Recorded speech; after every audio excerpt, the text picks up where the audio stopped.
Selamat datang di podcast obrolan afiliator juara. Nah, hari ini gue bawa satu orang selebriti.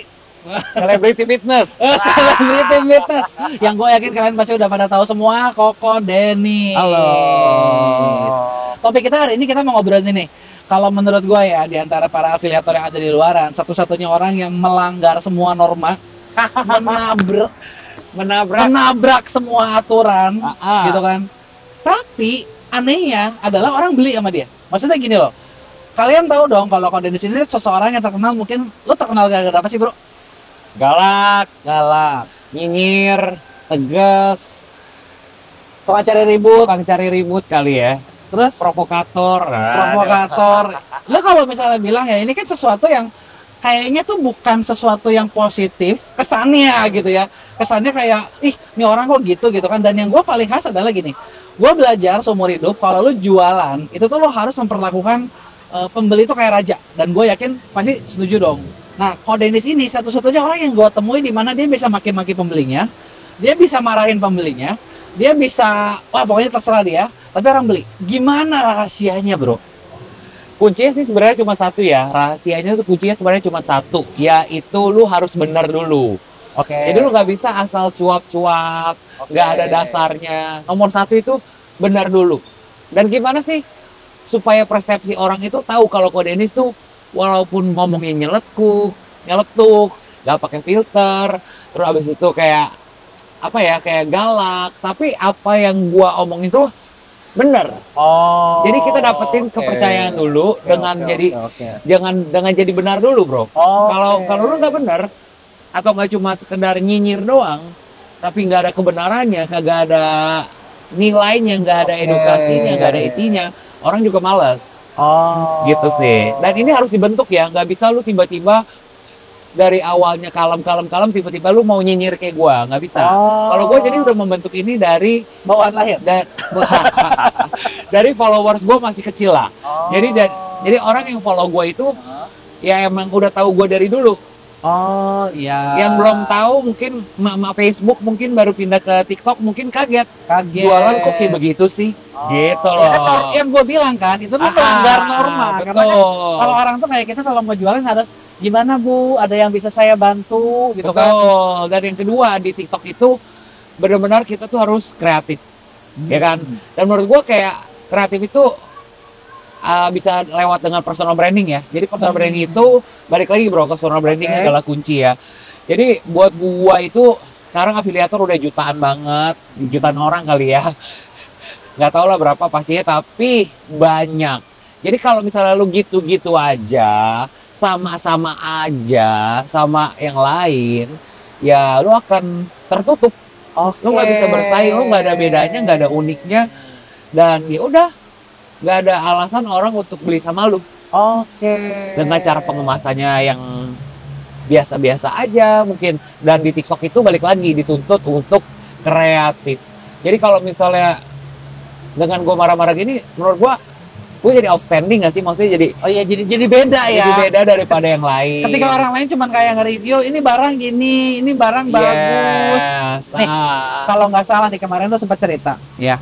Lo lihat ada barang, dan terus itu barang tuh kayak jelek gitu kan. Dan kalau orang kan nggak peduli ya udah yang penting buat cuan gitu kan. Orang beli aja gitu kan, orang cuan, lo orang beli aja. Ada kreator bilang bagus, dibeli padahal barangnya jelek. Sedangkan lu justru lu kasih tahu, lu jangan beli nih, ini kelemahannya gini. Itu bikin lu disebelin gak sih?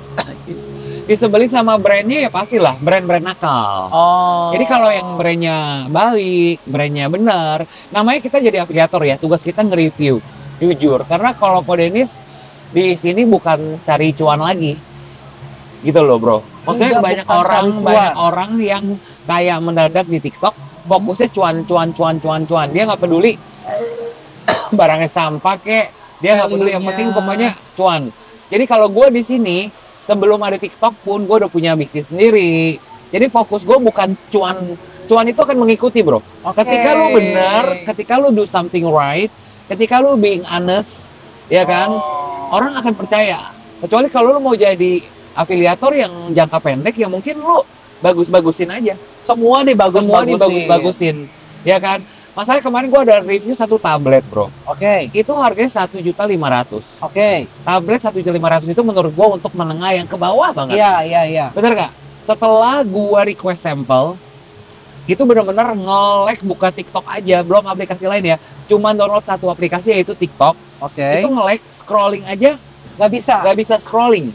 Udah gitu lagunya doang yang keputar, Videonya nggak jalan. videonya nge-freeze. Dan menurut gua kalau misalnya gua bilang ini bagus dan dia overclaim banget, bilangnya itu 1 terabyte ROM-nya,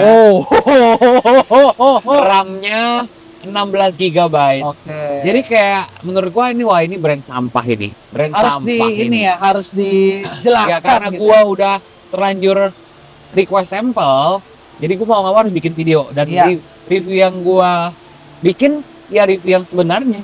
Oh. Gua nggak mau orang lain tertipu. Jadinya orang nggak beli dong. Harusnya nggak ada yang beli ya karena gua udah bilang ini nge-lag banget. Ya terus apa namanya? Gua nggak rekomendasi, tapi terserah lu lah. Ya kan lo mau Duit lu, beli ya. Bener nggak? Yang penting gua udah dan banyak banget bro yang terbantu. Banyak banget yang hampir mau beli, tergiur dengan harga murahnya, Jadi nggak jadi beli. nggak jadi beli. Nah disitulah orang percaya sama gua. Disitulah orang, oh kok Dennis kalau nge-review ini udah pasti Jadi- semuanya sudah kok Dennis approve. Lu tuh Gitu. bener-bener membuat. Jadi rahasia lu. Jadi kalau yang nggak tahu ya, kalau Dennis ini kan cuma orang tahu marah-marah, gitu, tukang marah maki-maki orang, ngajak ribut. Dia tuh sebenarnya salah satu top kreator. Lu level berapa sekarang? Boncape lu? Oh, 7. Belum 8 karena nggak nge-live. itu paling tinggi berapa? 8. Oke, jadi gini. Karena harus nge-live. Kalau buat 8. kalian yang belum tahu, jadi TikTok itu sekarang ada level. Ya kalau kata Kode Desa level boncabe ya. Jadi level kreator kalian berdasarkan omset atau JP-nya. Jadi kalau itu valid sih, itu valid nggak bisa dibuat-buat. Nah, dia itu level 7, Mas Mary 8 gitu loh. Jadi tertinggi 8, 8 itu khusus live. Jadi kalau tambahan ada live ya. ya, jadi harus ada live. Jadi setinggi-tingginya omset lu dari video. Jadi gini loh, kalau level 7 itu omsetnya GMV-nya itu bisa lebih tinggi daripada level 8. Oke. Tapi kalau misalnya GMV level 7-nya nggak pernah nge-live, jadi dikasih dia tidak akan jadi 8. jadi 8. Jadi minimal harus ada sekian omset untuk jadi 8. Jadi intinya bukan berarti level 7 itu pasti kalah GMV-nya dari level 8. Nggak selalu. Oke. Siapa tahu GMV-nya tinggi, kayak Richie, GMV Ya. tinggi, tapi dia kenapa stuck di level 7 kayak Kodenis Karena nggak live-nya live. oke. Atau nggak Jadi- live-nya kurang. Jadi kalau dibilang JV ini penjualannya tinggi gitu ya. Kan nggak perlu sebut angka ya. Nggak perlu. Yang gua tahu gini, dia tuh nggak suka pamer angka, tapi dia pamer kayak sampelnya lu ada berapa? Satu apartemen. Satu Sorry, apartemen.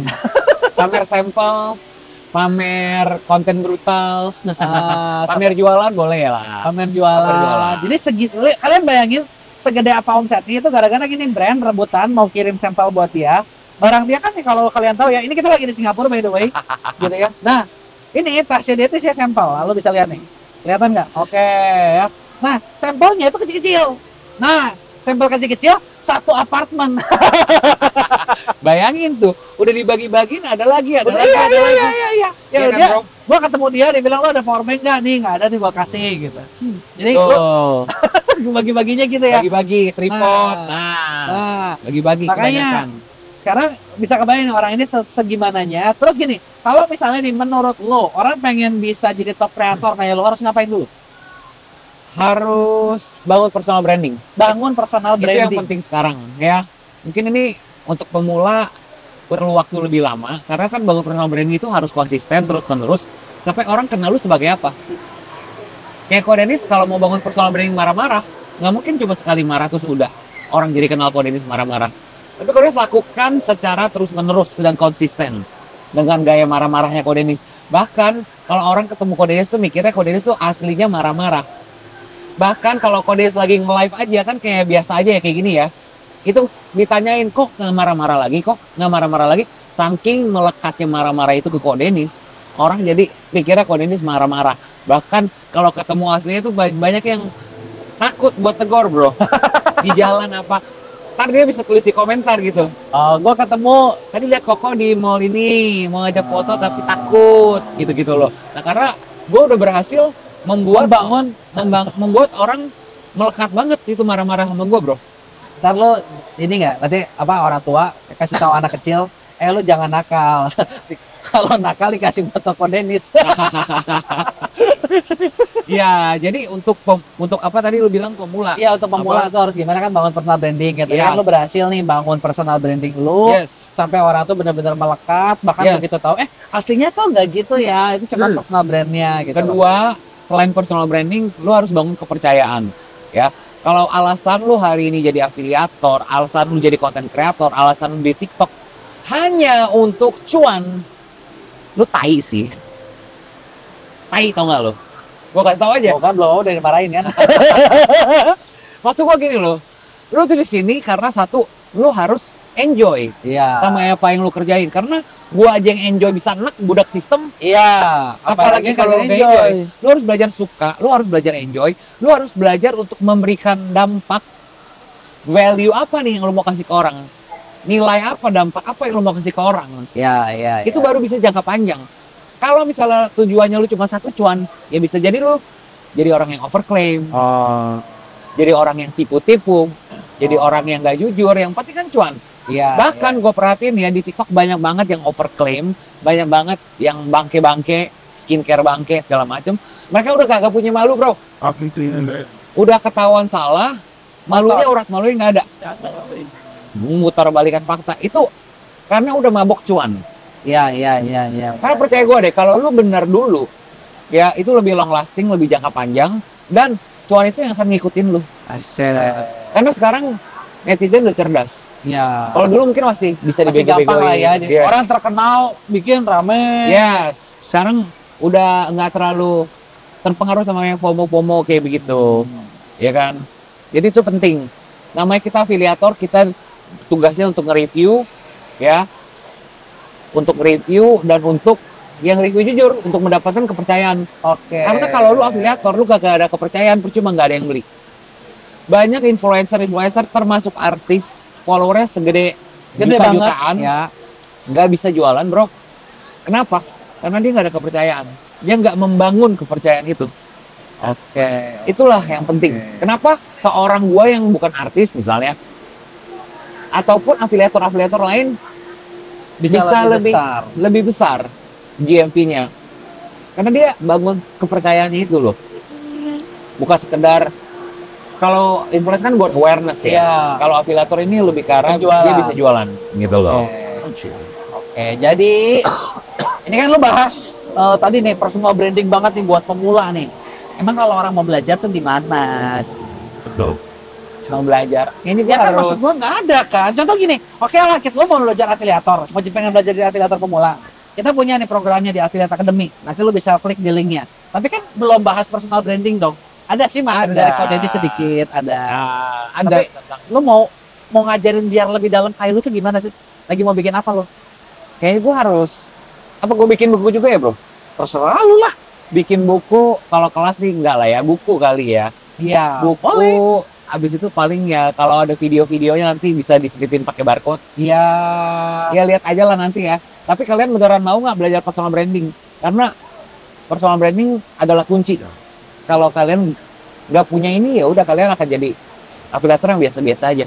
Oke, dalam banget nih tajem nih Gitu loh. Jadi ya kalau mau coba komen mau nanti gue coba atur supaya kalian bisa jadi konten creator. Wah, gila nih gara-gara ini begini. Jadi afiliator gara-gara lu sih bro. Ya Gak udah, apa-apa lah, kan biar ada kita mau kasih value kan. Lu mau kasih value. Biar lebih banyak orang-orang yang lebih ini ya, Yes. lebih tercerdaskan, lebih bisa Yes. punya branding yang kuat. Yes. Soalnya udah enak gue sama edukator yang cuma bisa ngambil dari Google bro. Kita harus benar-benar analisa sendiri, pengalaman sendiri. Iya. Benar. Gitu. Oke? Jadi kurang lebih kayak gitu. Ini obrolan kita tentang hari ini dengan Kondenis gitu ya. Kalau ada yang masih tanya-tanya lu tulis di komen, jangan lupa like dan share. Sampai jumpa di podcast berikutnya. Dadah. Dah.